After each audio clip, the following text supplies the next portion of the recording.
আসসালামু আলাইকুম পঞ্চম শ্রেণীর প্রিয় শিক্ষার্থীরা, তোমাদের প্রাথমিক বিজ্ঞান বইয়ের দ্বিতীয় অধ্যায় জীব ও পরিবেশের পারস্পরিক নির্ভরশীলতা এই চ্যাপ্টারটা কিন্তু সহজ, কিন্তু এখান থেকে প্রশ্ন আসলে কিভাবে সহজে উত্তর করতে পারো এবং ভালো মার্কস পেতে পারো সেজন্য এই চ্যাপ্টারটা আমরা একদম শুরু থেকে শেষ পর্যন্ত কোন কোন অংশটি তোমাদের পরীক্ষায় আসার জন্য বেশি গুরুত্বপূর্ণ সেই সাজেশন দিব। একই সাথে আমরা অনেকগুলা চ্যাপ্টারটা পুরোটা শেষ করব এবং চ্যাপ্টারের শেষে প্রশ্ন সমাধান করব। আসো শুরু করা যাক। আমি তোমাদের মিনহাজ সুধীর ভাইয়া আছি আজকের অদম্য একাডেমির অনলাইন ক্লাসে। তাহলে শুরু করা যাক। এই চ্যাপ্টারের নামটা দেখো, নামটা হচ্ছে জীব ও পরিবেশ। জীব ও পরিবেশের কি পারস্পরিক নির্ভরশীলতা। পারস্পরিক মানে কি? মানে মনে করো তোমার সাথে আমার একটা সম্পর্ক, তুমি আমার ছাত্র আমি তোমার শিক্ষক, এরকম একটা সম্পর্ক আছে। তাহলে তোমার সাথে আমার পারস্পরিক সম্পর্কটা কি? পারস্পরিক মানে তোমার সাথে আমার এই জিনিসটা, তাহলে আমরা বলবো যে ছাত্র শিক্ষকের সম্পর্ক। ঠিক একই রকম জীবের সাথে এই পরিবেশেরও একটা সম্পর্ক রয়েছে। এখন বলবো ভাইয়া জীব আবার কি?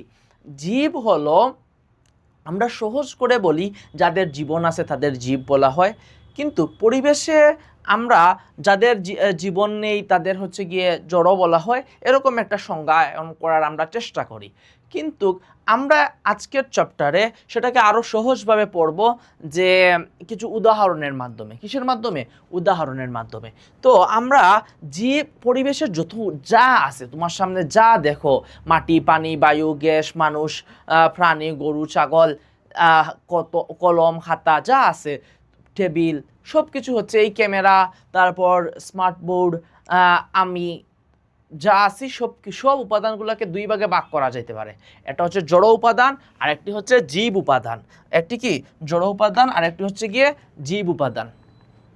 তো জড় উপাদানগুলোর মধ্যে কি পড়ে তোমরা বুঝতেই পারতেছো। এই তোমার সামনে যে চেয়ার টেবিল, তারপর হচ্ছে খাতা কলম যা আছে, তারপরে এছাড়া হচ্ছে গিয়ে আমাদের মাটি পানি বায়ু, সূর্য, চেয়ার টেবিল, এগুলো সবই হচ্ছে কি? সবই হলো জড় উপাদান। সবই হলো জড় উপাদান। কিন্তু চারটা জড় উপাদানের নাম আমাদের বিশেষভাবে মনে রাখতে হবে। চারটা জড় উপাদানের নাম আমাদের বিশেষভাবে মনে রাখতে হবে। সেগুলো কি কি? মাটি পানি বায়ু। মাটি পানি বায়ু আর সূর্য, এই চারটার নাম আমাদের বিশেষভাবে মনে রাখতে হবে। মাটি পানি বায়ু ও সূর্য। মাটি পানি বায়ু ও সূর্য। মাটি পানি বায়ু ও সূর্য, এই চারটা আমাদের পরিবেশের মৌলিক জড় উপাদান। এগুলা তো জড় উপাদান ঠিক আছে, তবে এদের একটা স্পেশাল নাম আছে। নামটা কি? মৌলিক জড় উপাদান। মৌলিক জড় উপাদান। তাহলে এখন আসো, জড় তো চিনলাম, জড় উপাদান কি সেটাও চিনলাম, যেগুলা সাধারণত নিজে নিজে চলাফেরা করতে পারে না, নিজে বংশবৃদ্ধি করতে পারে না, সেগুলোকেই জড় উপাদান বলা হয়। জড় উপাদানের সাতটা হচ্ছে গিয়ে মৌলিক জড় উপাদান: মাটি পানি বায়ু ও সূর্য। মাটি পানি বায়ু ও সূর্য। এখন আসো তাহলে জীব কি? জীব মানে যাদের জীবন আছে, ঠিক আছে, এবং যারা জীবন আছে এবং নিজে থেকে হচ্ছে গিয়ে উদ্দীপকের সাপেক্ষে সাড়া দিতে পারে, অর্থাৎ আমরা সহজ করে বলতে পারি হালকা চলাফেরা করতে পারে, বা হচ্ছে গিয়ে এদের বংশবৃদ্ধি হয়। তো কিন্তু বংশবৃদ্ধি মানে কি? মানে হচ্ছে এক প্রজন্ম থেকে আরেক প্রজন্ম। যেমন আমরা আমাদের দাদা দাদি নানা নানি থেকে আমাদের বাবা মা হইছেন, এরপর আমাদের বাবা মা থেকে আমরা হইছি, আমরা আসছি এই পৃথিবীতে, আমাদের থেকে আমাদের সন্তানরা আসবে।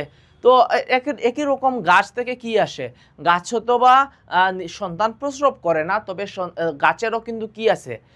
বীজ থেকে তাদেরও বংশবৃদ্ধি হয়। তাদেরও কি হয়? বংশবৃদ্ধি হয়। এটাই হচ্ছে মূলত বংশবৃদ্ধি। তাহলে এগুলো হলো গাছ পশু পাখি গাছপালা, এরা হলো জীব।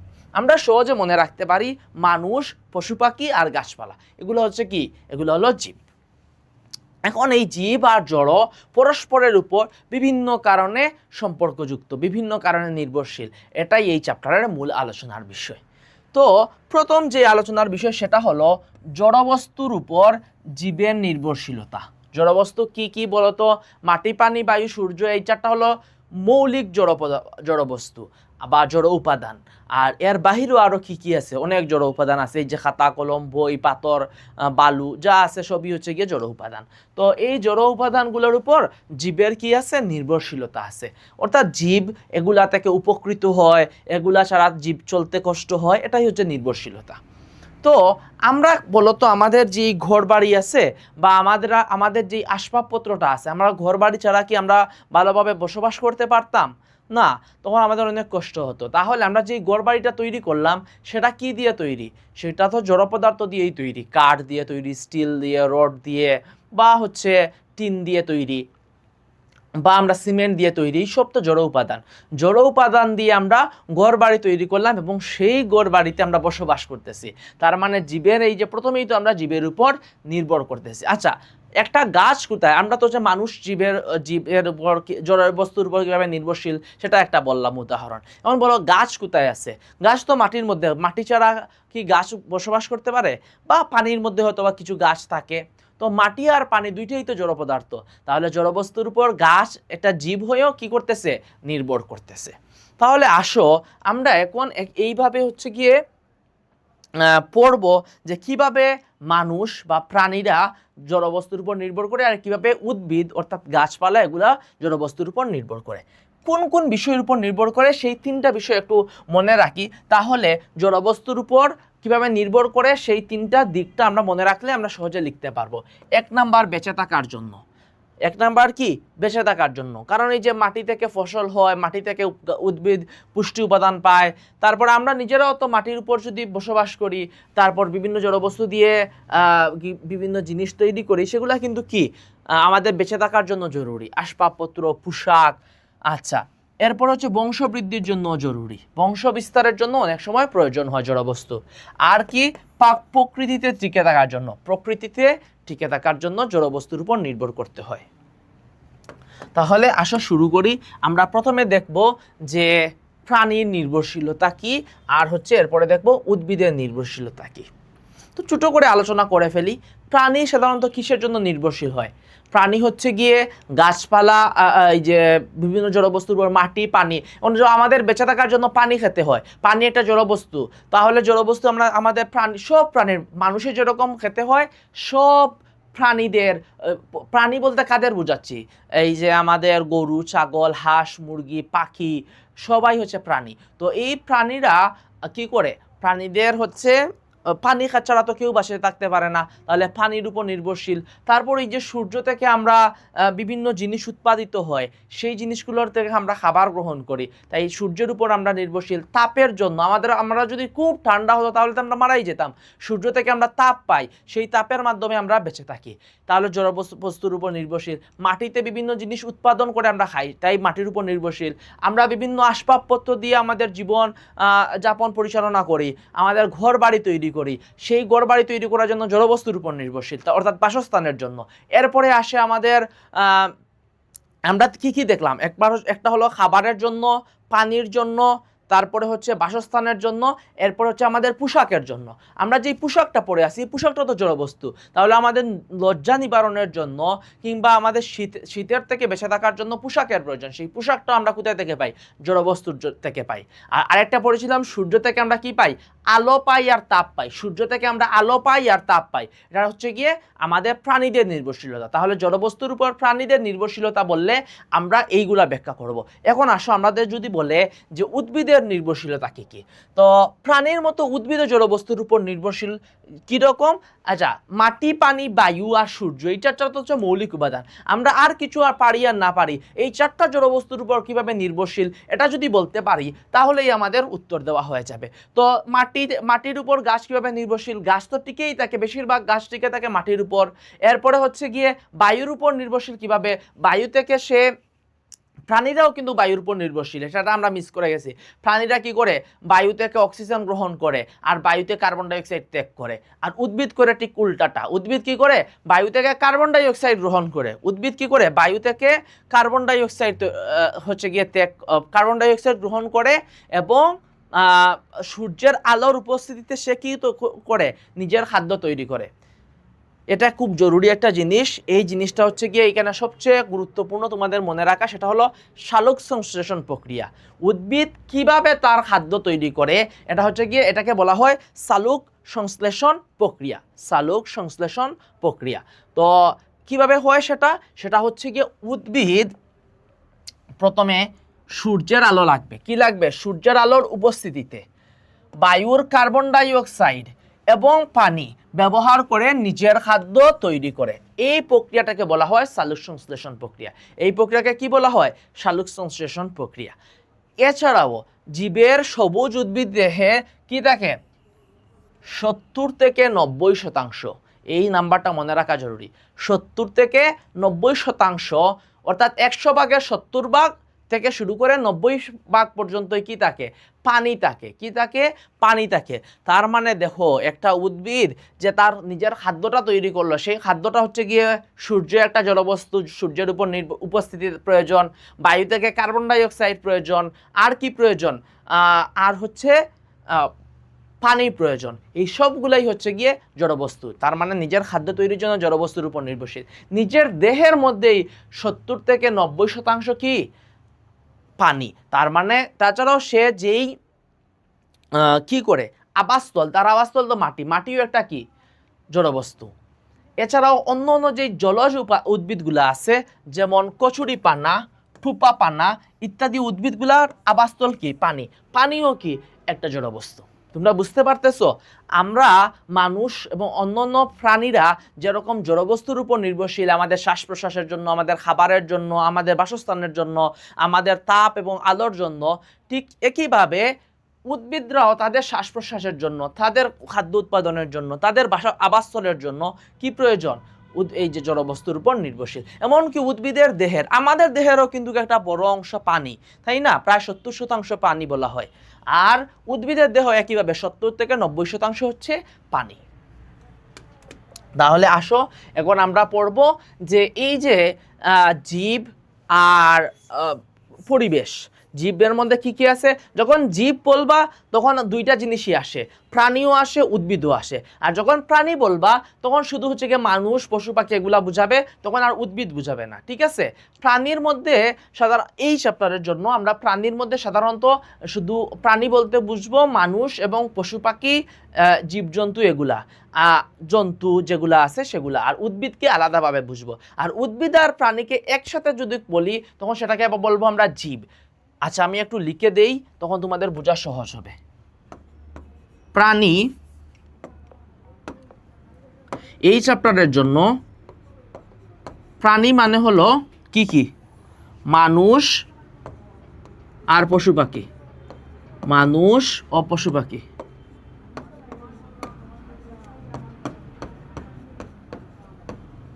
ঠিক আছে? আর উদ্ভিদ মানে কি? উদ্ভিদ মানে তো গাছপালা। উদ্ভিদ মানে গাছপালা। আর প্রাণী আর উদ্ভিদ দুটাকে একসাথে বুঝাবে, প্রাণী প্লাস উদ্ভিদ। এইটা মানে হচ্ছে জীব। এটা মানে কি? জীব। বা জীব মানে হচ্ছে প্রাণী আর উদ্ভিদ দুইটাকে একসাথে বুঝাবে। বুঝতে পারছো? তাইলে আশা করি তোমরা কনফিউজড হবে না। তো এখন আমরা জীব আর পরিবেশের একটা পারস্পরিক সম্পর্ক দেখব। একটা শব্দ মনে রাখা এখানে জরুরি, জীব আর পরিবেশ একে অন্যের পরিপূরক। একে অন্যের কি? একে অন্যের পরিপূরক। এই শব্দটা মনে রাখো, এটা পরীক্ষায় আসতে পারে যে পরিপূরক। পরিপূরক মানে কি? তুমি আমাকে কিছু দাও আমার বেঁচে থাকার জন্য, আমার শ্বাস প্রশ্বাসের জন্য, আমার আবাসস্থলের জন্য। ঠিক একইভাবে আমিও তোমাকে কিছু সাহায্য করি। আমিও তোমাকে কিছু হচ্ছে গিয়ে তোমার বেঁচে থাকার জন্য কিংবা তোমার ভারসাম্য রক্ষা করার জন্য আমিও তোমাকে সাহায্য করি। এটাকে বলা হয় একে অন্যের পরিপূরক। একে অন্যের কি? পরিপূরক। তাহলে এখন আমরা দেখব কিভাবে একে অন্যের পরিপূরক। তো আমরা একটু আগে দেখছিলাম যে প্রাণী যে শ্বাস প্রশ্বাস নেয়, তো শ্বাস নেওয়ার সময় আমরা কি নেই? অর্থাৎ শ্বাস নেওয়াকে বলা হয় প্রশ্বাস। তো প্রশ্বাস নেওয়ার সময় আমরা কি নেই? অক্সিজেন নেই।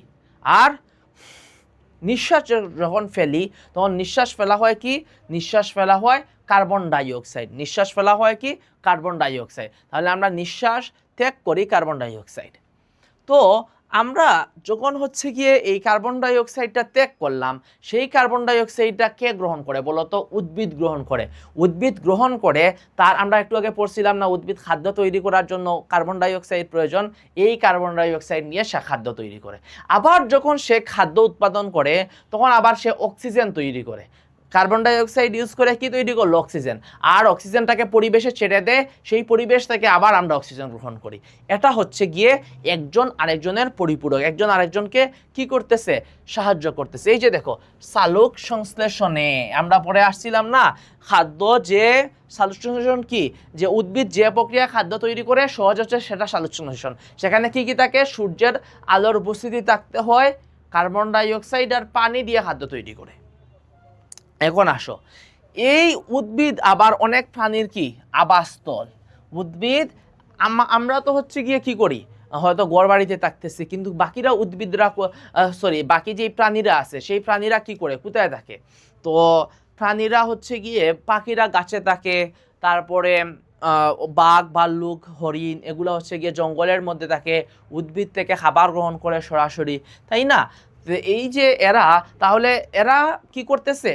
উদ্ভিদের সাথে, উদ্ভিদ এদের আবাসস্থল, উদ্ভিদ কি এদের আবাসস্থল। একটা জিনিস খেয়াল করো, এই যে ওরা, একটা পাখি যখন একটা ফল খায় তখন কি করে? ফল খাওয়ার পরে সেটা তার পেটে চলে যায়। তো এই পাখিটা উড়ে উড়ে, মনে করো ডাকাতে একটা ফল খেলো একটা গাছ থেকে, এটা হচ্ছে গিয়ে পাখি উপকৃত হয়েছে। ফল খাওয়ার মাধ্যমে কে উপকৃত হয়েছে? পাখি উপকৃত হয়েছে।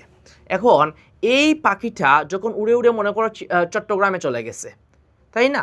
তো চট্টগ্রামে যাওয়ার পরে সে মলত্যাগ করছে, ডাকাতে ফল খাইছে, চট্টগ্রামে গিয়ে মলত্যাগ করছে। মজার ঘটনা শুনো। তো মলত্যাগ করার কারণে ওর মলের, এই যে বীজ খেলে কিন্তু অনেক সময় কি হয় না, পেটের মধ্যে হজম হয় না। পাখিদের পেটের মধ্যে বীজ, একটা ফল খাইছে, ফলের সাথে বীজও খেয়ে ফেলছে। তো আমাদের অনেক সময় ছোটোবেলায় বলতো না যে ফলের সাথে যদি বীজ খেয়ে ফেলো তাহলে পেটের মধ্যে কি হয়ে যাবে? গাছ হয়ে যাবে। তো এটা হচ্ছে গিয়ে যদিও সঠিক নয়, পেটের মধ্যে তো আর গাছ হবে না। তো পেটের মধ্যে আসলে পাখিদেরাও যখন ফল খায় তখন সাথে বীজ খেয়ে ফেলে, তো অনেক সময় তো এই বীজটা ওদের পেটের মধ্যেই থাকে। যখন সে মল ত্যাগ করে তখন সেই বীজটাও বের হয়ে যায় মলের সঙ্গে। তো বীজটা পড়লো গিয়ে চিটাগাঙ্গে। এখন চিটাগাঙ্গে যেই জায়গায় ওই মলটা পড়ছে, মলের সঙ্গে তো বীজও পড়ছে, মলের সঙ্গে সেই বীজ থেকে একটা চারা গাছ হয়ে গেছে। সেই বীজ থেকে কি হয়েছে? একটা চারা গাছ হয়ে গেছে। এই যে চারা গাছটা হয়ে যাওয়া, এটাকে বলা হয় উদ্ভিদের বংশ বিস্তার হইল। উদ্ভিদের কি হইছে? বংশ বিস্তার হইছে। এবং এইটাকে আমরা বলতে পারি বীজের বিস্তরণ। বীজের বিস্তরণ। তার মানে পাখি কি? একটা প্রাণী। পাখি মানে কি? একটা প্রাণী। আমরা বলছিলাম পাখি, পশু পাখি, মানুষ, এগুলাকে আমরা বলবো এই চ্যাপ্টারের মধ্যে প্রাণী। তো তার মানে উদ্ভিদের যে বীজের বিস্তরণ হইল, উদ্ভিদের বীজের বিস্তরণ, তোমরা বীজের বিস্তরণের ঘটনা বুঝতে পারছো? উদ্ভিদ একটা প্রাণী, পাখি হতে পারে কিংবা অন্যান্য কীটপতঙ্গ হতে পারে যারা উড়ে বেড়ায় সাধারণত। তো তারা, বা আমরা গরু ছাগলও হতে পারে, অসুবিধা নাই। গরু ছাগলও তো অনেক সময় অনেক উদ্ভিদের হচ্ছে গিয়ে চারা কি ফল খেয়ে ফেলে না, তো সেটা হচ্ছে গিয়ে ওদের পেটে যায়, ওরা মলমূত্র ত্যাগ করলে সেখান থেকে একটা চারা গাছ কোষায়। এই যে বীজ ছড়িয়ে পড়লো, ছড়িয়ে পড়াকে বলা হয় বিস্তরণ। ছড়িয়ে পড়াকে কি বলে? বিস্তরণ। তো বীজের বিস্তরণ হয় প্রাণীর মাধ্যমে। আরেকটা মজার জিনিস হয়, সেটাকে বলে পরাগায়ন। তো পরাগায়ন কি? তো একটা মনে করো পুরুষ কুমড়া গাছ আছে, বা পুরুষ হচ্ছে সরিষার একটা ক্ষেত আছে, বড় সরিষার ক্ষেত। তো বড় সরিষার ক্ষেতের মধ্যে কিছু গাছ আছে নারী সরিষার গাছ, আর কিছু হচ্ছে গিয়ে পুরুষ সরিষার গাছ। যে কোনো গাছের ক্ষেত্রে সেটা তুমি তুলনা করতে পারো, কোনো অসুবিধা নাই। সব গাছের মধ্যে, বেশিরভাগ গাছের মধ্যে কি আছে? পুরুষ আছে, নারীও আছে। তো একটা পাখি বা একটা মৌমাছি যখন হচ্ছে সেই সরিষার ফুল আসলো, সরিষার ফুলে গিয়ে একটা মৌমাছি গিয়ে বসলো। একটা পুরুষ সরিষা ফুলে একটা পুরুষ সরিষার ফুলে গিয়ে কি বসলো? মৌমাছি বসলো। তো সেই মৌমাছিটা তো গেছিল মূলত মধু খেতে। এখন তার হচ্ছে গিয়ে মুখের মধ্যে কি লেগে গেছে? পুরুষ ফুল থেকে পুরুষ রেণু, এটাকে রেণু বলা হয়, পুরুষ রেণু লেগে গেছে। তো সে যখন আবার নারী ফুলে এসে মুখ দিল, তো এই পুরুষ রেণুটা নারীর ডিম্বকের মধ্যে চলে যায়, সেখান থেকে সরিষার হচ্ছে গিয়ে ফল হয়। বা যে কোনো গাছের ক্ষেত্রে, সরিষার ক্ষেত্রে না, আম গাছের ক্ষেত্রে আমের মুকুলের মধ্যে কি হয় না, এই যে ছোটো ছোটো দেখিও মৌমাছি কিংবা অন্য প্রজাপতি, ফড়িং, এগুলা এক গাছ থেকে আরেক গাছে যায়। যখন এক গাছ থেকে আরেক গাছে যায় তখন তাদের মধ্যে কি হয়, এই যে রেণুর আদান প্রদান হয়, যার কারণে সেখান থেকে ফল হয়, সেখান থেকে কি হয়, ফল। এই ঘটনাকে বলা হয় পরাগায়ন। এটাকে কি বলা হয়, পরাগায়ন। তাহলে আমরা উদ্ভিদের পরাগায়ন, আর আরেকটা পড়ছিলাম বীজের বিস্তরণ। ফল খায়, ফলের সঙ্গে বীজ খেয়ে ফেলে, বীজটা অন্য জায়গায় গিয়ে পড়ে, সেখান থেকে গাছ হয়, এটাকে বলে বীজের বিস্তরণ। আর রেণুর আদান প্রদান কি, এটাকে রেণু বানানটা এরকম, রেণুর আদান প্রদান, পুরুষ এবং নারী হচ্ছে গিয়ে ফুলের মধ্যে রেণুর আদান প্রদান ঘটার ঘটনাকে কি বলা হয়, পরাগায়ন। এই যে দেখো উদ্ভিদের পরাগায়ন, এই পরাগায়ন ঘটে কিসের মাধ্যমে, প্রাণীর মাধ্যমে। তাহলে উদ্ভিদও কি আমাদের উপর নির্ভরশীল, আমরা যেরকম উদ্ভিদ থেকে খাবার খাই, উদ্ভিদও আমাদের থেকে উপকৃত হয়, ঠিক আছে। আচ্ছা, তো পরাগায়নে কি, এখানে আরো সুন্দর করে হচ্ছে গিয়ে ব্যাখ্যা আছে। মৌমাছি, পাখি, প্রজাপতি, বিভিন্ন ধরনের প্রাণী ফুলে ফুলে ঘুরে মধু সংগ্রহ করে। তো এদের মাধ্যমে এক ফুলের পরাগরেণু, এই যে পরাগরেণু থেকেই পরাগায়ন আসছে। আমরা এটা সুন্দর করে পরাগরেণু লিখি, বানানটা কিন্তু মূর্ধন্য রসৌকার, পরাগরেণু। পরাগরেণু কি হয়, অন্য ফুলে স্থানান্তরিত হয়, এটাকেই পরাগায়ন বলে, ঠিক আছে। পরাগায়ন না হলে উদ্ভিদের কি হইতো না, বংশ, এক তো হচ্ছে গিয়ে ফলই হইতো না।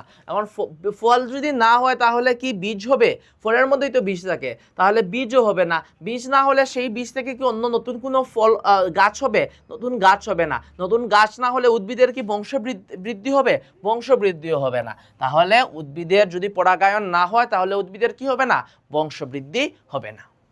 তাহলে আমরা বুঝলাম যে আমরা প্রাণীরা যেরকম উদ্ভিদের উপর নির্ভরশীল, উদ্ভিদও আমাদের উপর নির্ভরশীল। আমরা হচ্ছে গিয়ে উদ্ভিদের থেকে, উদ্ভিদ যেই অক্সিজেন পরিবেশে ছাড়ে আমরা সেই অক্সিজেন গ্রহণ করি, আবার আমরা যেই কার্বন ডাই অক্সাইড ত্যাগ করি সেটা উদ্ভিদ গ্রহণ করে খাদ্য তৈরি করে সালোক সংশ্লেষণ প্রক্রিয়ায়। এক নাম্বার ঘটনা। দ্বিতীয় ঘটনা হচ্ছে আমরা হচ্ছে গিয়ে ফলমূল খাই, মানুষ, পশু পাখি, যখন এই ফলমূল যখন হচ্ছে গিয়ে ফলমূলের সঙ্গে বীজ চলে যায় তখন সেই বীজটা অন্য জায়গায় চলে গেলে উদ্ভিদের বীজের বিস্তরণ ঘটে। আর ফলমূল খাওয়ার মাধ্যমে আমাদের খাবার গ্রহণ হইল, আমরা উপকৃত হইলাম, আর বীজের বিস্তরণের মাধ্যমে উদ্ভিদ উপকৃত হলো। মৌমাছি, প্রজাপতি, পাখি, এরা হচ্ছে গিয়ে যখন এক ফুল থেকে অন্য ফুলে গিয়ে মধু সংগ্রহ করে তখন তাদের মাধ্যমে পরাগরেণু স্থানান্তর হয়। পরাগরেণু স্থানান্তরিত হলে উদ্ভিদের কি হয়, উদ্ভিদের সেখান থেকে ফল হয়, ফল থেকে বীজ হয়, বীজ থেকে বংশবৃদ্ধি হয়। তাহলে পরাগায়ন, এই ঘটনাকে বলা হয় পরাগায়ন। তাহলে পরাগায়ন হয় পশুর মাধ্যমে, প্রাণীর মাধ্যমে, আর এর মাধ্যমে প্রাণীর কি পেল, তাদের খাদ্য মধু পেল, মৌমাছি মধু পেল, তারপর বিভিন্ন হচ্ছে প্রজাপতি, সেগুলো হচ্ছে মধু পেল। তাহলে দুইজনই কি হচ্ছে, একজনের দ্বারা আরেকজন উপকৃত হচ্ছে, এটাকেই আমরা বলেছিলাম পরিপূরক, একে অন্যের পরিপূরক। ঠিক আছে ভাইয়া, বুঝতে পারছো ঘটনাটা? তাহলে আসো এখন হচ্ছে আমরা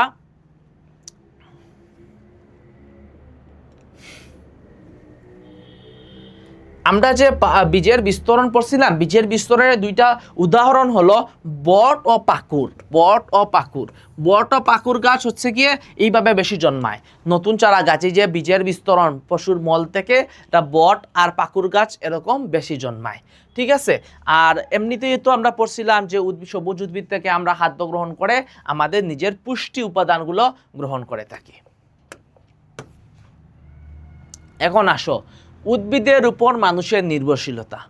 আমরা মূলত তিনটা জিনিস পড়বো, মনে রাখবো, এইটা মুখস্থ, এটা হয়ে যাবে। ভাইয়ের সাথে বলো, উদ্ভিদের উপর মানুষের নির্ভরশীলতা। মানুষ বলছি কিন্তু, উদ্ভিদের উপর কার নির্ভরশীলতা, মানুষের। প্রশ্নটা যদি দুইবার পড়বা, সবসময় প্রশ্ন দুইবার পড়বা, প্রশ্ন দুইবার পড়লে উত্তর দেওয়া সহজ হয়ে যাবে। এক নাম্বার, খাদ্য গ্রহণ করি। আমরা মানুষরা উদ্ভিদ থেকে খাদ্য গ্রহণ করি। আমরা যেই চাল খাই, সেই চাল কোথা থেকে আসছে? ধান থেকে। রুটি খেলে সেই গম কোথা থেকে আসছে? আটা বা রুটি, আটা বা গম যেটাই বলো, সেটা আসছে কি উদ্ভিদ থেকে, তাই না? আমরা যেই খাবারই বলি সেই খাবারগুলো উদ্ভিদ থেকে আসছে। তাই উদ্ভিদের উপর আমাদের মানুষের নির্ভরশীলতা অনেক বেশি। 1 নাম্বার খাবারের ক্ষেত্রে প্রথম জিনিস আলাদা আলাদা মনে রাখবা। 1 নাম্বার হচ্ছে গিয়ে খাবারের জন্য, এরকম পয়েন্ট আকারে যদি মনে রাখা সহজ হয়ে যাবে। 2 নাম্বার হচ্ছে গিয়ে শ্বাস গ্রহণের জন্য। কি গ্রহণের জন্য? আমরা সহজে বলি অক্সিজেনের জন্য, অক্সিজেনের জন্য, ঠিক আছে?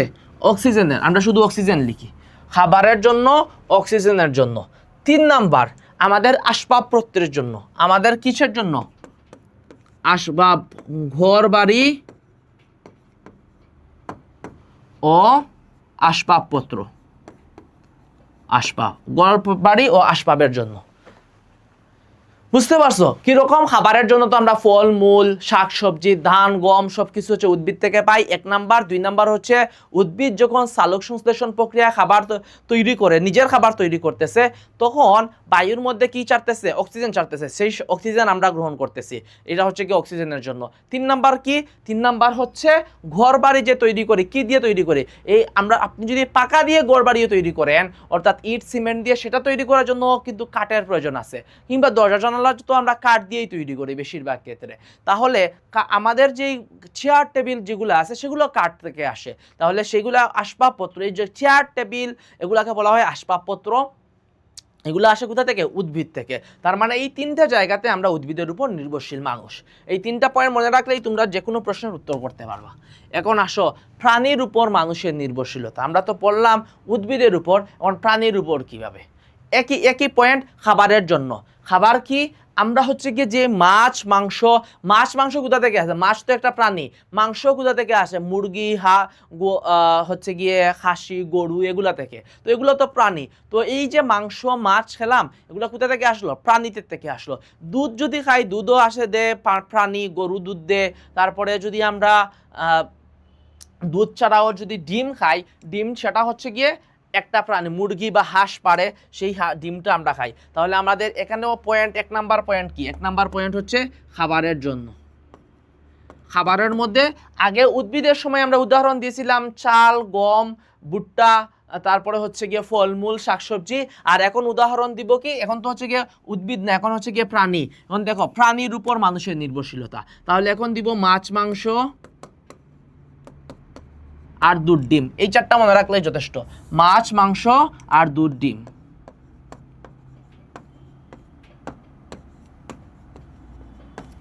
আচ্ছা, এখন আসো 1 নাম্বার জিনিস কি শিখলাম? মাছ, মাংস, দুধ, ডিম। 2 নাম্বার পোশাক, ব্যাগ, জুতা, এগুলা হচ্ছে গিয়ে কোথা থেকে আসে?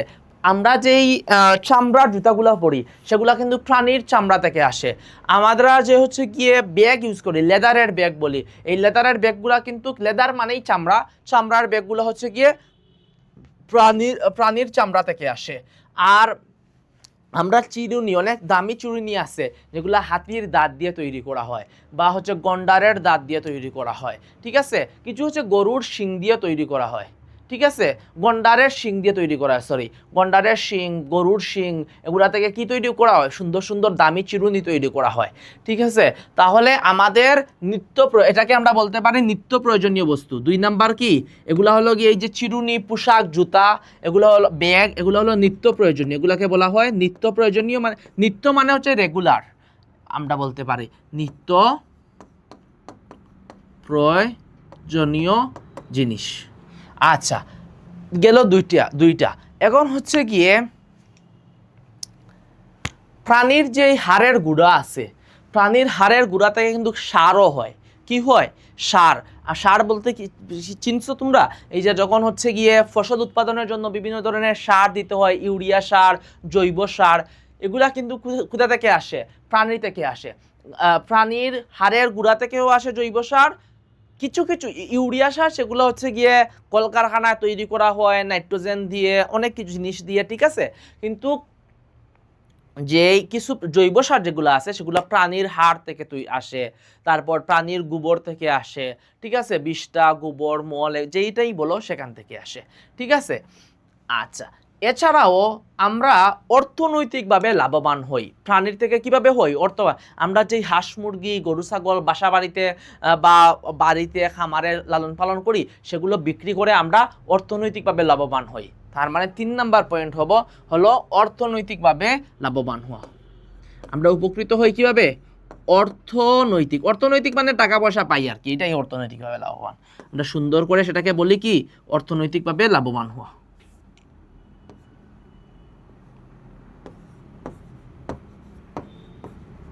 তার মানে 3টা জিনিস শিখলাম: খাবারের জন্য, নিত্য প্রয়োজনীয় জিনিসের জন্য, অর্থনৈতিকভাবে। আর এক্সট্রা যোগ করতে পারো, সার পাওয়া যায়, জৈব সার পাওয়া যায়, ঠিক আছে। তাহলে প্রাণীর উপর মানুষের নির্ভরশীলতা আমরা শিখে ফেললাম। এখন আসো মানুষের উপর উদ্ভিদ ও প্রাণীর নির্ভরশীলতা, উল্টাটা শিখবো। এতক্ষণ ধরে কি শিখছিলাম? প্রথমে আমরা শিখছি একজনের উপর আরেকজনের নির্ভরশীলতা, সেই অংশটা। তো এটার তো প্রাথমিক আলোচনা ছিল যে উদ্ভিদ মানুষ থেকে লাভবান হয়, প্রাণী থেকে লাভবান হয়, আবার প্রাণী ও মানুষরা উদ্ভিদ থেকে লাভবান হয়। এরপরে আমরা একটু বিস্তারিত পড়ছি, প্রত্যেকটা পয়েন্ট বিস্তারিত পড়ছি যে মানুষ কিভাবে উদ্ভিদ থেকে লাভবান হয়, মানুষ কিভাবে প্রাণী থেকে লাভবান হয়। এখন আমরা শিখবো মানুষ থেকে উদ্ভিদ আর প্রাণী কিভাবে লাভবান হয়। মানুষ থেকে উদ্ভিদ ও প্রাণী কিভাবে লাভবান হয়। আমরা কিছু ধারণা তো আমরা ইতিমধ্যে পড়ে ফেলছি, তারপরেও আমরা হচ্ছে গিয়ে যে একটা নতুন নতুন পয়েন্ট শিখবো। প্রথমে শিখবো যে প্রাণীরা কিভাবে লাভবান হয়। কি শিখবো? প্রাণীরা কিভাবে লাভবান হয়। আমরা যেই বাসা বাড়িতে যে প্রাণীগুলা পালি, লালন পালন করি, তো যেমন গরু, ছাগল, হাঁস, মুরগি, কিংবা আমরা যদি শখ করে কুকুর, বিড়াল ও লালন পালন করা হয়, কিংবা আমরা কিন্তু সেগুলাকে কি দেই? খাবার দেই। তার মানে গৃহপালিত পশু পাখির কি দেই? প্রাণীর খাদ্য সরবরাহ মানে খাদ্য দেওয়া। এই প্রাণীর খাদ্য দেওয়া কে দে? মানুষ দে। মানুষ সেগুলাকে খাদ্য এনে দে কষ্ট করে, তাই না? তো প্রাণীর খাদ্যকে এনে দেয়, মানুষ দেয়। এটার জন্য প্রাণীরা মানুষের উপর নির্ভরশীল হয়। তাছাড়াও বংশবৃদ্ধির জন্য এবং নিরাপত্তার জন্য কি করে মানুষরা হচ্ছে গিয়ে বিভিন্ন ঘর তৈরি করে দেয় না? গরুর জন্য আলাদা ঘর, ছাগলের জন্য, মুরগির জন্য আলাদা আলাদা ঘর তৈরি করে দেয়, বিড়ালের জন্য একটা ছোটো বিছানা তৈরি করে দেয়। এটা হচ্ছে গিয়ে এটাকে বলা হয় নিরাপত্তা বংশ বিস্তারের জন্য। তারা অসুস্থ হলে মানুষ চিকিৎসা করায়, তাহলে তাদের সুস্থতার জন্য, উন্নত পরিবেশের জন্য এবং চিকিৎসা নিশ্চিত করার জন্য কি প্রয়োজন? মানুষের উপর তারা নির্ভরশীল। আমরা প্রাণীরা কিভাবে আমাদের মানুষের উপর নির্ভরশীল বলতো? প্রথমত হচ্ছে গিয়ে যেই সব বাসা বাড়িতে যেসব বা লোকালয়ের মধ্যে যেই প্রাণীরা বসবাস করে, তারা কি করে? মানুষ তাদের খাদ্য সরবরাহ করে, 1 নাম্বার। দ্বিতীয় জিনিস হলো মানুষ তাদের হচ্ছে গিয়ে বাসস্থানের ব্যবস্থা করে, নিরাপত্তার ব্যবস্থা করে। 3 নাম্বার জিনিস হলো মানুষ তাদেরকে অসুস্থ হলে চিকিৎসার ব্যবস্থা করে এবং একটা সুস্থতার জন্য উন্নত পরিবেশের ব্যবস্থা করে, ঠিক আছে। তো এখন আসো উদ্ভিদরা কিভাবে বসবাস করে। তো উদ্ভিদরা যখন আমরা কোনো একটা গাছ লাগাই, সেই গাছের মধ্যে আমরা কি করি বলতো? সেই গাছটা যাতে বড় হতে পারে, তারা পুষ্টি পেতে পারে, সেজন্য সার দেই, খাবার। তাদের তো খাবার হলো সার, তারপর পানি দেই, গাছের মধ্যে পানি দেই না? তো গাছে পানি দেওয়া, সার দেওয়া, তাদের জন্য পুষ্টি উপাদান যেগুলোর প্রয়োজন, যেমন জৈব সার, গোবর, এগুলো এনে দেই। তাহলে মানুষ একটা ফসলের বৃদ্ধির জন্য, কিসের জন্য? বৃদ্ধির জন্য উপযুক্ত পরিবেশ তৈরি করে দেয়। তাদের বংশ বিস্তারের জন্য মানুষ যখন একটা বীজ এনে অন্য জায়গায় লাগায়, তখন গাছের বংশ বিস্তার হয় না? তো এই যে গাছের বংশ বিস্তার হইলো, সেটা কিসের মাধ্যমে হইলো? মানুষের মাধ্যমে হলো। তাহলে উদ্ভিদের ফসল এবং বংশ বৃদ্ধির জন্য যে উপযুক্ত পরিবেশ, সেটা কে তৈরি করে দেয়? মানুষ তৈরি করে দেয়। সার ব্যবহার করে উদ্ভিদের পুষ্টি সরবরাহ করে এবং রোগ হলে তাদের চিকিৎসার ব্যবস্থা করে, বিভিন্ন কীটনাশক প্রয়োগ করে, তাই না? প্রতিকূল আবহাওয়া থেকে যখন রক্ষা করার জন্য কেউ গাছের পাশে একটা লাঠি দেওয়া হয়, যাতে হচ্ছে গিয়ে সে ঝড়ের মধ্যে পড়ে না যায়, তাই না? এছাড়াও আগাছা হয় যখন মানুষ সেটা পরিষ্কার করে দেয়। আচ্ছা, তো বনায়নের মাধ্যমে, বনায়ন মানে বন তৈরি করা, বনায়ন মানে কি, বন তৈরি করা। মানুষ অনেক গাছ যখন একসাথে লাগায় তখন বনায়ন হয়। বনায়নের মাধ্যমে উদ্ভিদের কি হয়, সংখ্যা বৃদ্ধি হয় এবং উদ্ভিদের প্রজাতি টিকে থাকে। উদ্ভিদের একটা প্রজাতি যদি মানুষ অনেক ফসল মানুষ যত্ন করে নিচে থেকে না তৈরি করতো, দেখা যেত যে সেই উদ্ভিদটা আর পৃথিবীতে থেকেই হারিয়ে গেছে বা প্রায় বিলুপ্ত হয়ে গেছে। ঠিক আছে, তাহলে একটা উদ্ভিদের প্রজাতি টিকে থাকার জন্য কি প্রয়োজন, মানুষের উপর অনেক ক্ষেত্রে নির্ভরশীল। ঠিক আছে, তাহলে বনায়নের মাধ্যমে একদিকে উদ্ভিদের সংখ্যা বৃদ্ধি পাচ্ছে, আবার তাদের প্রজাতি টিকে থাকছে। তাহলে মানুষের উপর উদ্ভিদের বৈশিষ্ট্য, উদ্ভিদের নির্ভরশীলতাটা আমরা মনে রাখতে পারি। প্রথমত তাদের বংশ বিস্তার হয়, আমরা নিয়ে চারা লাগাই, বীজ লাগাই, এটা হচ্ছে এটার মাধ্যমে তাদের বংশ বিস্তার হয়। এরপরে হচ্ছে তাদের ফসল উৎপাদন হওয়ার জন্য, এটা গেল। এরপরে তাদের রোগ হলে চিকিৎসার জন্য, আগাছা হলে পরিষ্কার করে দেয় মানুষ। তাদের যখন কি হয়, তাদের সার সরবরাহ করে, তাদের পুষ্টি নিশ্চিত করে। তাদের বনায়নের মাধ্যমে তাদের সংখ্যা বৃদ্ধি হয়। আর কি হয়, সংখ্যা বৃদ্ধি হওয়ার পাশাপাশি তাদের উদ্ভিদের যে প্রজাতিটা আছে, অর্থাৎ আম একটা প্রজাতি বা হচ্ছে গিয়ে মনে করো খুব ঔষধি একটা গাছ, সেই গাছটা মানুষ না লাগাইলে হয়তো বা হারিয়ে যেত। তো মানুষ হচ্ছে গিয়ে সেই গাছ লাগানোর মাধ্যমে তাদের প্রজাতিটা টিকে থাকে। ঠিক আছে, আমরা খুব গুরুত্বপূর্ণ দুইটা শিখলাম। প্রথমে শিখছি মানুষ কিভাবে প্রাণীর উপর নির্ভরশীল বা মানুষ কিভাবে উদ্ভিদের উপর নির্ভরশীল। এখন তার উল্টাটা শিখছি, মানুষের উপর কিভাবে প্রাণী এবং উদ্ভিদ নির্ভরশীল। তো আসো আমরা এর পরে খুব নতুন একটা টপিক শিখব, যে সেটাকে বলা হয় খাদ্য শৃঙ্খল ও খাদ্য জাল। কি টপিকের নাম হলো খাদ্য শৃঙ্খল ও খাদ্য জাল। তোমাদের বইয়ে সরাসরি খাদ্যজাল এবং খাদ্য শৃঙ্খলের কোনো সংজ্ঞা যদিও দেওয়া নেই, কিন্তু আমাদের তো মনে রাখতে হবে খাদ্য শৃঙ্খল কি আর খাদ্য জালটা কি। তো প্রথমত খাদ্য শৃঙ্খল হলো এমন একটা ধারাবাহিক প্রক্রিয়া যেখানে এক জীব অন্য জীবকে খাদ্য হিসেবে গ্রহণ করে এবং এর মাধ্যমে খাদ্য শক্তির এক জীব থেকে অন্য জীবে স্থানান্তরিত হয়। খাদ্য ও শক্তি এক জীব থেকে অন্য জীবে স্থানান্তরিত হয়। আচ্ছা, সংখ্যাটা যদি নাও বুঝো ভাইয়া তোমাদের সহজভাবে একটা উদাহরণের মাধ্যমে বুঝিয়ে দিচ্ছি। মনে করো ঘাস তো চিনো, ছোটো ছোটো যেরকম উদ্ভিদগুলা, সবুজ ঘাস কে খায়, ঘাস ফড়িং খায়। কি খায়, ঘাস ফড়িং খায়। কিংবা ছোটো ছোটো হচ্ছে কি আরও অনেক প্রাণীরা ঘাস খায়। তো বড় প্রাণীরাও খায়, আমরা আপাতত ছোটো প্রাণীর কথা চিন্তা করি। ছোটো প্রাণীরা খায়, ধরো ঘাস ফড়িং খায়। ব্যাঙ যখন ঘাস ফড়িংকে পায় তখন ব্যাঙ সেই ঘাস ফড়িংটাকে খেয়ে ফেলে। ঘাস কে খাইলো, ঘাস খাইলো ঘাস ফড়িং। ঘাস ফড়িংকে কে খাইলো, ঘাস ফড়িংকে খাইলো হচ্ছে গিয়ে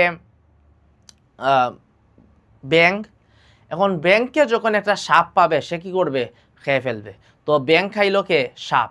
আবার সাপকে যখন একটা ঈগল দেখবে, উপর থেকে একটা ঈগল নিচে দেখবে একটা সাপ যাইতেছে, তো সে চাইবে ওইটাকে শিকার করে খেয়ে ফেলবে।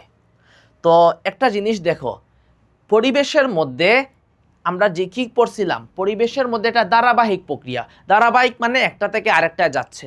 একটা ধারাবাহিক প্রক্রিয়া হলো খাদ্য শৃঙ্খল, যেখানে এক জীব থেকে, একটা জীব কি ছিল, ঘাস থেকে ঘাস ফড়িংকে খাইছে ব্যাঙ, ব্যাঙকে খাইছে সাপ, সাপকে খাইছে ঈগল। এক জীবকে অন্য জীব খাদ্য হিসেবে কি করতেছে, গ্রহণ করতেছে। এর মাধ্যমে খাদ্য এবং শক্তি কি হইতেছে, খাবার যখন খায় তখন তো শক্তিও পায়। তো শক্তি এক জীব থেকে অন্য জীবে স্থানান্তর হচ্ছে, এটাকেই বলা হয় খাদ্য শৃঙ্খল। এখন আসো খাদ্য শৃঙ্খল তো কি সেটা শিখে ফেললাম। তো একটা পরিবেশের মধ্যে কি খালি একটা এই যে ঘাস কি শুধু ঘাস ফড়িঙ্গি খায়, ঘাস তো হরিণও খায়, হরিণকে বাঘ খায়, তাই না? তো অনেকভাবে হচ্ছে গিয়ে অনেক খাদ্য শৃঙ্খল জড়িয়ে আছে। তো একাধিক খাদ্য শৃঙ্খল মিলে, একের অধিক অনেকগুলো খাদ্য শৃঙ্খল, সহজভাবে বলি অনেকগুলো খাদ্য শৃঙ্খল এভাবে মিলে তৈরি করে খাদ্য জাল। কি তৈরি করে, খাদ্য জাল। তার মানে যে খাদ্য, যেটা খাওয়া হয়েছে সেটাকে বলা হয় খাদ্য, আর যে খাইছে তাকে বলা হয় খাদক। তাকে কি বলা হয়, খাদক। তার মানে আমরা সংজ্ঞাটা, খাদ্য শৃঙ্খলের সংজ্ঞা হচ্ছে এক জীব আরেক জীবকে খাওয়ার মাধ্যমে উদ্ভিদের যেই কি হইল, উদ্ভিদের খাদ্য জীবের খাদ্য এবং শক্তির স্থানান্তর ঘটলো সেটাকে বলা হয় খাদ্য শৃঙ্খল। এটা কিন্তু একদিকে ঘটতেছে, এটাকে বলা হয় খাদ্য শৃঙ্খলকে বলা হয় একমুখী। অর্থাৎ ঘাসকে খাচ্ছে ঘাস ফড়িংকে খাচ্ছে ব্যাংকে খাচ্ছে সাপকে খাচ্ছে ঈগল, এটা একমুখী, তাই না? তাহলে খাদ্য শৃঙ্খল হলো এমন একটা প্রক্রিয়া যেখানে এক জীব অন্য জীবকে খাদ্য হিসেবে গ্রহণ করে, এর মাধ্যমে কি হয়, এতটুকু পর্যন্ত মনে রাখলে, এক জীব অন্য জীবকে খাদ্য হিসেবে গ্রহণ করে, এর মাধ্যমে খাদ্য এবং শক্তির মানে একটা শৃঙ্খলা বজায় থাকে, এটাকেই বলা হয় খাদ্য শৃঙ্খল। এখন পরিবেশে যখন একাধিক খাদ্য শৃঙ্খলের অর্থাৎ অনেকগুলো খাদ্য শৃঙ্খল মিলে একটা খাদ্য এবং খাদকের মধ্যে সম্পর্ক তৈরি হয়, সেটাকে বলা হবে খাদ্যজাল। এখন বুঝতে পারছো খাদ্যজাল আর খাদ্য শৃঙ্খলের মধ্যে সম্পর্ক? তোমরা একটা চিত্র আছে এইখানে, খুব মজার একটা চিত্র দেখো। এইখানে ঘাস আছে, তো ঘাসটা কি করতেছে, ঘাসটা হচ্ছে গিয়ে ছোট খরগোশও খাচ্ছে, আবার দেখো এইখানে এই ঘাসটা ছোট খরগোশও খাচ্ছে, কাঠবিড়ালির মতো ছোট ছোট প্রাণীরাও খাচ্ছে, ঠিক আছে? তো এই একাধিক প্রাণীরা খাচ্ছে, আবার হরিণও কিন্তু ঘাস খাচ্ছে, ঠিক আছে? তোমরা চিত্রটা খেয়াল করো, এটা তোমাদের বইও আছে, চাইলে বই খুলে দেখতে পারো। এই ঘাসটা আবার এই খরগোশ কে খাচ্ছে, খরগোশ বা ছোট প্রাণী যেগুলো আছে ঘাস ফড়িং, এগুলাকে ব্যাঙ এবং সাপ খেয়ে ফেলতেছে, ইঁদুর খাচ্ছে, তাই না? তো ইঁদুরকে আবার কি করতেছে, ঈগল খেয়ে ফেলতেছে, তাই না? আবার ঈগল আবার ছোট পাখিকেও খেয়ে ফেলতেছে, যেটার থেকে টান এই যে এরো চিহ্ন দেওয়া অর্থাৎ দিক নির্দেশ করা, সেটা হচ্ছে খাদক, সেটা খেয়ে ফেলতেছে। আবার ইঁদুরকে অনেক সময় সাপও খেয়ে ফেলতেছে, অর্থাৎ একটার সাথে আরেকটা হচ্ছে গিয়ে এলোমেলো ভাবে হচ্ছে গিয়ে জড়িত। এটা একমুখী না, এটা হচ্ছে বহুমুখী। এটাকে কি বলা হয়, খাদ্যজাল হচ্ছে বহুমুখী, খাদ্যজাল বহুমুখী, খাদ্য শৃঙ্খল একমুখী।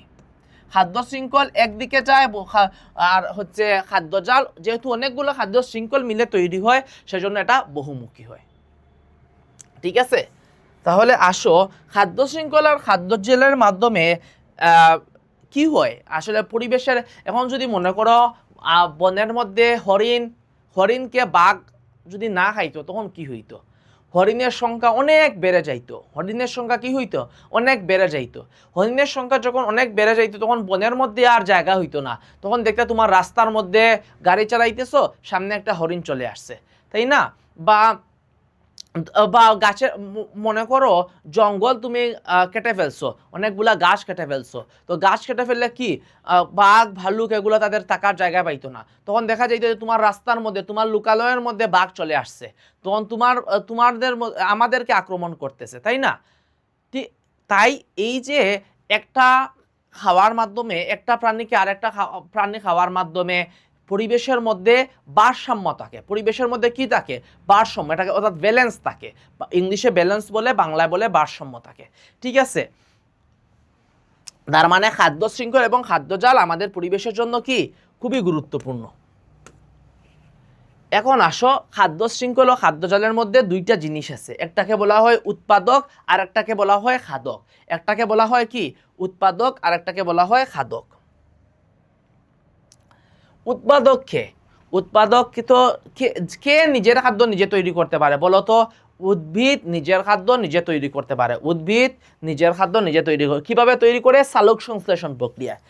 এই শব্দটা মনে রাখবা। তার মানে যে শুধু নিজের খাদ্য নিজে তৈরি করতে পারে তাকেই উদ্ভিদ বলা হয়। তাহলে কোনগুলা উদ্ভিদ?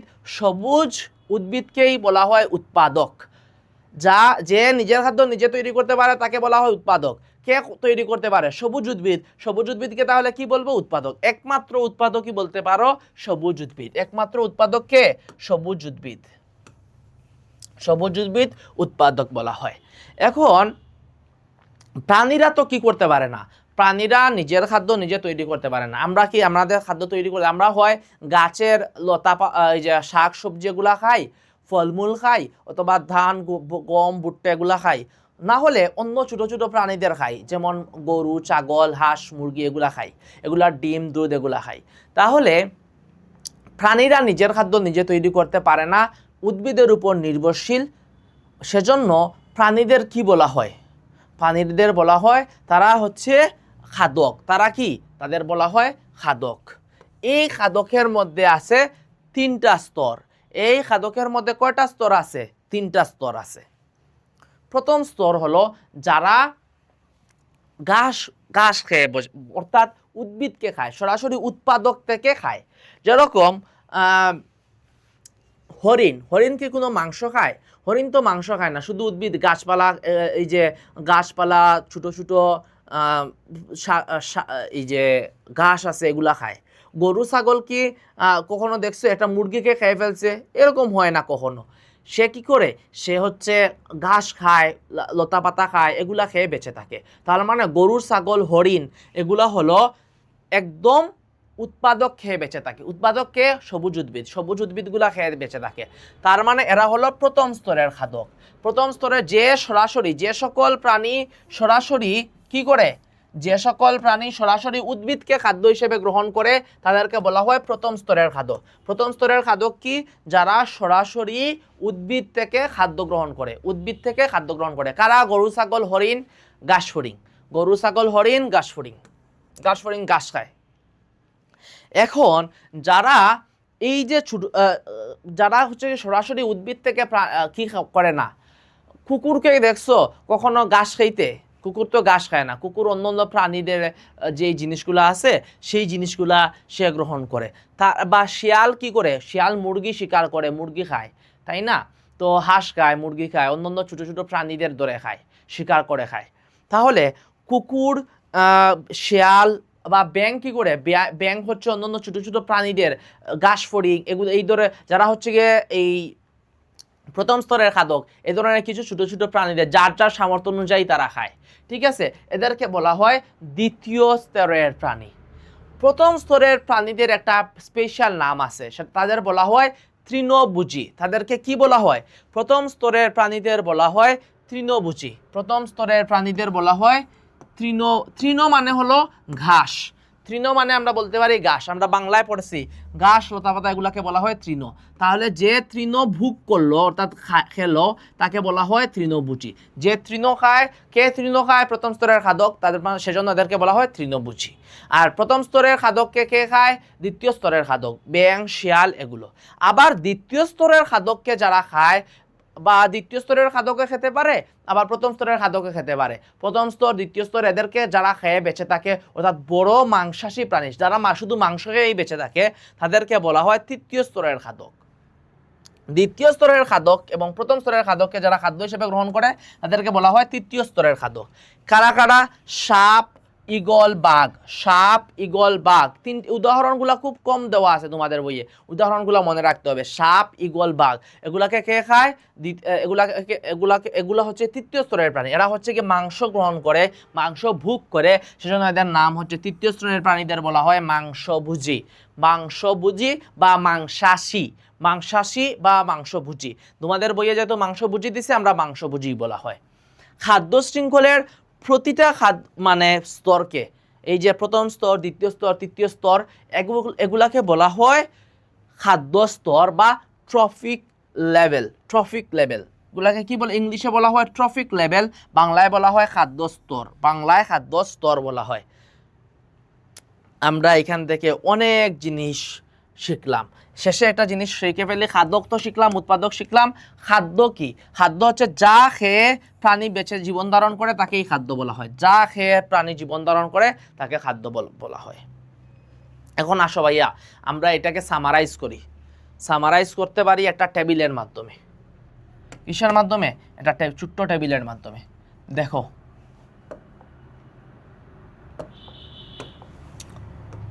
এই আঁকলাম আমরা একটা টেবিলের মধ্যে প্রথমে আছে উৎপাদক। প্রথমে কে আছে? উৎপাদক, সবুজ উদ্ভিদ এগুলাকে কে খায়? প্রথম স্তরের খাদক। প্রথম স্তরের খাদককে কি বলা হয়? এই যেহেতু ওরা ঘাস, লতা পাতা এগুলা খায়, সেজন্য এদের বলা হয় তৃণভোজী। প্রথম স্তরের খাদককে কে খায়? প্রথম স্তরের খাদককে খায় দ্বিতীয় স্তরের খাদক হচ্ছে গিয়ে এই যে ব্যাঙ, শিয়াল এগুলো আছে, এগুলো প্রথম শ্রেণীর খাদককে খায়। আর দ্বিতীয় শ্রেণীর খাদক এবং প্রথম শ্রেণীর যে খাদকরা, অর্থাৎ প্রাণীদের খেয়ে যারা বেঁচে থাকে, তাদেরকে বলা হয় তৃতীয় শ্রেণীর খাদক। কারা? ঈগল, সাপ, বাঘ, এরা হচ্ছে তৃতীয় শ্রেণীর প্রাণী। এদের একটা স্পেশাল নাম আছে, এদেরকে বলা হয় মাংসভোজী। খুব সহজ না? আর এই প্রত্যেকটা স্তরকে বলা হয় এক একটা খাদ্য স্তর, প্রত্যেকটা স্তরকে বলা হয় এক একটা খাদ্য স্তর। ইংলিশে বলা হয় ট্রফিক লেভেল। ইংলিশে কি বলা হয়? Trophic level. এটাই হচ্ছে কি আজকের আমাদের এই অংশের একটা সামারি। ঠিক আছে, এখন আসো শক্তি প্রবাহ। শক্তি প্রবাহ, শক্তি আবার কি ভাইয়া? শক্তি হলো আমরা যে উদ্ভিদ থেকে প্রাণী আসলো, একটা প্রাণী খেয়ে আরেকটা প্রাণী বেঁচে থাকতেছে, তো উদ্ভিদটা কিভাবে নিজের খাদ্যটা তৈরি করলো? সে কিন্তু সূর্যের আলো থেকে, সূর্যের আলো ব্যবহার করে কি করতেছে? সূর্যের আলো ব্যবহার করে খাদ্য তৈরি করতেছে। তার মানে এই যে একটা শক্তি পেল, উদ্ভিদ যেই শক্তি ব্যবহার করে সূর্যে এই যে খাদ্য তৈরি করলো, সেটা কি? সূর্য। তার মানে পৃথিবীর এই যে শক্তিটা আসলো, পৃথিবীতে যেই শক্তিটা আসলো, আল্লাহ সুবহানাহু ওয়া তাআলা আমাদের এই যে উদ্ভিদের মধ্যে খাদ্য তৈরি করার শক্তি দিলেন, এটা কিসের মাধ্যমে আসছে? সূর্যের মাধ্যমে। তাহলে যেটার মাধ্যমে আসছে সেটাকে বলা হয় উৎস। যেটার মাধ্যমে আসছে সেটাকে কি বলে? উৎস। তাহলে সকল শক্তির উৎস কি? সূর্য। তার মানে পৃথিবীতে এই যে উদ্ভিদের মধ্যে শক্তি দেওয়া হয়েছে কিসের থেকে? সূর্যের থেকে। তাহলে এই যে যেটার মাধ্যমে দেওয়া হয়েছে বা যেটা থেকে আসছে সেটাকে বলা হয় উৎস। যেটা থেকে আসছে, কোনটা থেকে আসছে? সূর্য থেকে। তাহলে সূর্য হচ্ছে গিয়ে এই ধরনের শক্তির উৎস, আমরা যে শক্তিগুলো গ্রহণ পাইতেছি সেটা। তাহলে এইকে সৌর শক্তি বলা হয়। সূর্য থেকে যে শক্তি পাই সেটার নাম কি?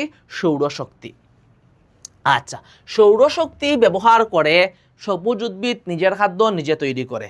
আবার এই যে উৎপাদক তো শুধু সবুজ উদ্ভিদই। তো সবুজ উদ্ভিদ এই শক্তি খাদ্য হিসেবে তাকে, তার নিজের মধ্যে খাদ্য হিসেবে তাকে প্রথম শ্রেণীর খাদ্য সেই সবুজ উদ্ভিদকে গ্রহণ করে খাদ্য হিসেবে। ফলে উদ্ভিদের শক্তি প্রথম স্তরের খাদ্যকে যায়। আমরা এই যে সূর্য থেকে খেয়ে শক্তি পাইলো, উদ্ভিদ পাইলো, তো উদ্ভিদ তো গাছপালা তো এগুলা তৈরি হলো এই যে উদ্ভিদ থেকে প্রথম স্তরের খাদ্য, প্রজাপতি, ঘাসফড়িং, হরিণ, ছোট ছোট গরু, ছাগল, এদের হচ্ছে কি এগুলো আসলো। এখন এই যে প্রথম স্তরের খাদক থেকে দ্বিতীয় স্তরের খাদক, এরা প্রথম স্তরের খাদকগুলাকে খায়। ঘাসফড়িং ধরে খেয়ে ফেলে ব্যাঙ, তারপরে হচ্ছে ছোটো ছোটো যেই প্রাণীগুলো হাঁস মুরগি আছে সেগুলোকে শিয়াল ধরে ফেলে, সেগুলো ব্যাঙ শিয়াল এগুলোকে বলা হয় দ্বিতীয় স্তরের খাদক। দ্বিতীয় স্তরের খাদককে আবার তৃতীয় স্তরের খাদক খায়। এই ব্যাঙকে খেয়ে ফেলে সাপ, আবার ঈগল খায় ছোটো ছোটো প্রাণীদের, যেগুলো হচ্ছে গিয়ে খরগোশ কিংবা মুরগি এগুলা। ঠিক আছে, আবার আর কি আছে? সাপ আছে, বাঘ আছে, ঈগল আছে। এই যে সাপ, বাঘ, ঈগল এদেরকে বলা হয় তৃতীয় শ্রেণীর প্রাণী। এদের আরেকটা নাম কি ছিল? আরেকটা নাম হচ্ছে মাংসাশী বা মাংসভোজী। তো এদেরকে আবার কে খায়? সর্বোচ্চ স্তরের খাদক। সর্বোচ্চ স্তরের খাদক বলতে পারি এই যে সাপকে খেয়ে ফেলে ইঁদুর, বা বাঘকে খেয়ে বাঘকে হচ্ছে কি হচ্ছে? বাঘ হয়তো অন্যান্য যেই মাংসাশী প্রাণীগুলো আছে সেগুলাকেও খেয়ে ফেলতেছে, তাই না? তো এই যে পুরা জিনিসটা, এই পুরা জিনিসটা হচ্ছে একমুখী, একদিকে যাচ্ছে। সূর্য থেকে আসতেছে উদ্ভিদে, উৎপাদক থেকে আসতেছে প্রথম স্তর, প্রথম স্তর থেকে দ্বিতীয়, তৃতীয়, সর্বোচ্চ। তো এই যে এক স্তর থেকে আরেক স্তরে গেল, তখন এটা কি যাচ্ছে? খাদ্যের মাধ্যমে কি যাচ্ছে? শক্তি যাচ্ছে। খাদ্য স্তরে জীব এই শক্তি কাজে লাগিয়ে চলাফেরা করে, অন্যান্য কাজ করে, এবং শক্তির এই প্রবাহ কি? একমুখী। শক্তির এই প্রবাহ কি? একমুখী। এটা মনে রাখতে হবে, শক্তির প্রবাহ কয়মুখী? একমুখী।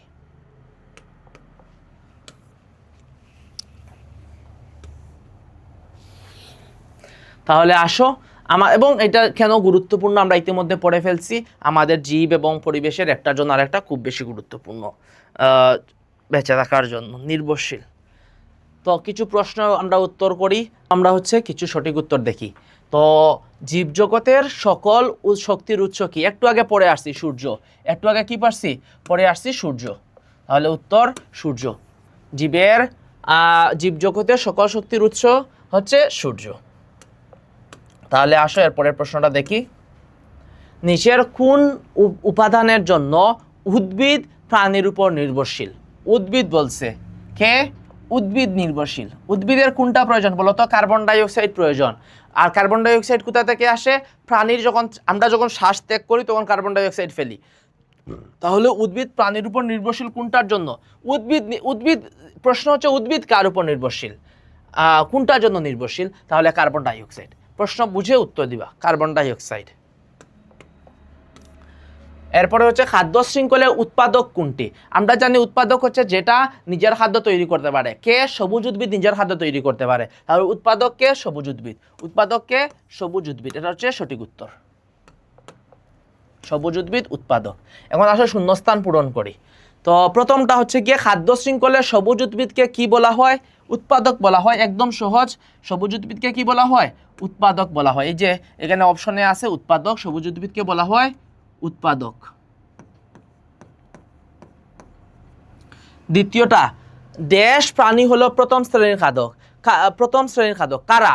আমরা প্রথম শ্রেণীর খাদকের একটা নাম জানতাম, তৃণভোজী। তাহলে তৃণভোজী হলো প্রথম শ্রেণীর খাদক,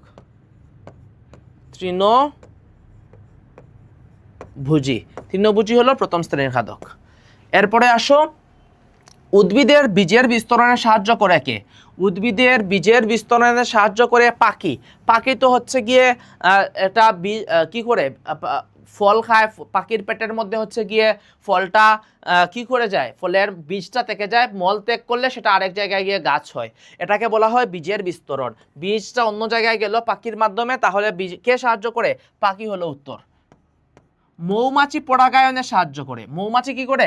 পরাগায়নে সাহায্য করে। পরাগায়ন মানে পরাগরেণু এক জায়গা থেকে অন্য, এক ফুল থেকে অন্য ফুলে যাওয়াকে পরাগায়ন বলা হয়। এই যে যখন এক ফুল থেকে মৌমাছি কি খায়? মধু খায়। প্রজাপতি মধু খায়, পাখিও মধু খায় মাঝে মধ্যে, তো সে তখন হচ্ছে গিয়ে পরাগায়ন হয়। আর বীজের বিস্তরণে মূলত সাহায্য করে পাখি। শিখে ফেললাম, খুব সহজে শূন্যস্থানগুলো পূরণ করে ফেললাম। এখন আসো আমাদের সংক্ষিপ্ত প্রশ্নের উত্তর। এগুলো হচ্ছে তোমাদের পার্টটা যদি তোমরা ভালো করে বুঝে ফেলো এবং প্রশ্নটা দুইবার করে পড়ো, প্রশ্ন কয়বার? দুইবার করে পড়ো, তাহলে সহজে উত্তর দিতে পারবা। উদ্ভিদ কিভাবে জড়বস্তুর উপর নির্ভরশীল? কি বলছে? আবার পড়বো আমরা। উদ্ভিদ জড়বস্তুর, উদ্ভিদ কার উপর নির্ভরশীল? জড়বস্তুর উপর। জড়বস্তু কারা? মাটি, পানি, বায়ু, সূর্য, এগুলো হচ্ছে জড়বস্তু। তো সূর্য থেকে সে সূর্যের সাহায্য নিয়ে সে কি করে? খাদ্য উৎপাদন করে। এরপরে হচ্ছে বায়ু থেকে কার্বন ডাই অক্সাইড গ্রহণ করে। মাটিতে তার আবাসস্থল, পানিতে তার আবাসস্থল। পানি তার সারা দেহের মধ্যে আছে। কত পার্সেন্ট? 70 থেকে 90% পানি। এটাই হচ্ছে এই তিনটা চারটা জিনিস। চারটা হচ্ছে গিয়ে মৌলিক জড়বস্তু, মৌলিক জল উপাদান চারটা, মাটি, পানি, বায়ু এবং সূর্য। এই চারটার উপর কিভাবে উদ্ভিদের প্রশ্ন করলে উদ্ভিদ নির্ভরশীল, ঠিক আছে। প্রাণী বললে প্রাণী কিভাবে নির্ভরশীল সেটাই আমরা বলে ফেলবো, ঠিক আছে। এখন বলো উদ্ভিদের বংশবৃদ্ধি। বংশবৃদ্ধি মানে কি?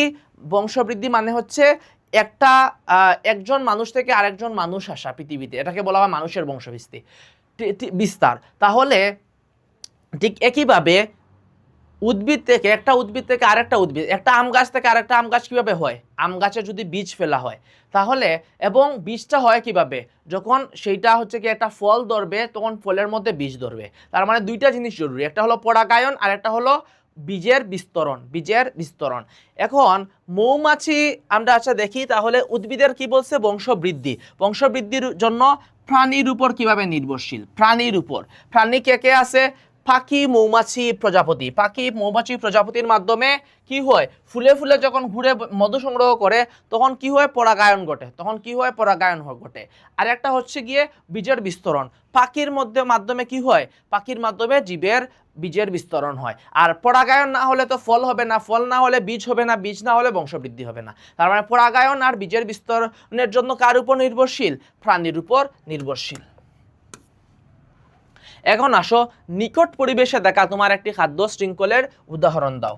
তোমরা নিকট পরিবেশ বলতে কি? আশেপাশের তোমাদের পরিবেশে দেখছো এরকম, হয়তো প্রত্যেকটা জিনিস তোমরা দেখো নাই, তাই আমরা চাইলে একটা ফিক্স জিনিস, তোমরা চাইলে অন্য জিনিসও লিখতে পারো, আমরা একটা ফিক্স জিনিস বইয়ে যেটা আছে সেটাই লিখতে পারো। খাদ্য শৃঙ্খল মানে কি সেটা আগে লিখবা। খাদ্য শৃঙ্খল মানে হচ্ছে একটা জীব আর একটা জীবকে খাদ্য হিসেবে গ্রহণ করে বেঁচে থাকার যে প্রক্রিয়াটা, সেটা হচ্ছে খাদ্য শৃঙ্খল। আচ্ছা, তো সেখানে আমরা একটা উদাহরণ বলেছিলাম, ঘাসকে ঘাসফড়িং খায়, ঘাসফড়িংকে ব্যাঙ খায়, ব্যাঙকে সাপ খায়, সাপকে ঈগল খায়। এটা একটা খাদ্য শৃঙ্খল। এটা কি? খাদ্য শৃঙ্খল। তোমাদের যদি বলে প্রবাহ চিত্র লিখো, এটাই হচ্ছে প্রবাহ চিত্র। এই যে তোমরা ঘাস দিয়ে এরকম একটা এরো চিহ্ন দিবে, এটাকে বলা হয় এরো চিহ্ন। তো বা দিক নির্দেশ করে যেই দিকে এরো চিহ্ন দিবে সেটা হচ্ছে গিয়ে খাদক। তো ঘাসকে কে খায়? ঘাসকে খায় মনে করো ঘাস ফড়িং, ঘাস ফড়িং। তো এরপরে ঘাস ফড়িং থেকে একটা এরো চিহ্ন, এটা হচ্ছে প্রবাহ চিত্র, এটা কি প্রবাহ চিত্র। তো ঘাস ফড়িংকে কে খায়? ব্যাঙ খায়, ঠিক আছে। তো ব্যাঙকে কে খায়? ব্যাঙ, সরি বানান, ব্যাঙের বানান হচ্ছে বয় জফলা আর উঁ। বয় জফলা আর উঁ হচ্ছে, বয় জফলা আকার আর উঁ হচ্ছে ব্যাঙ, ঠিক আছে। আচ্ছা, ব্যাঙকে কে খায়? সাপ খায়।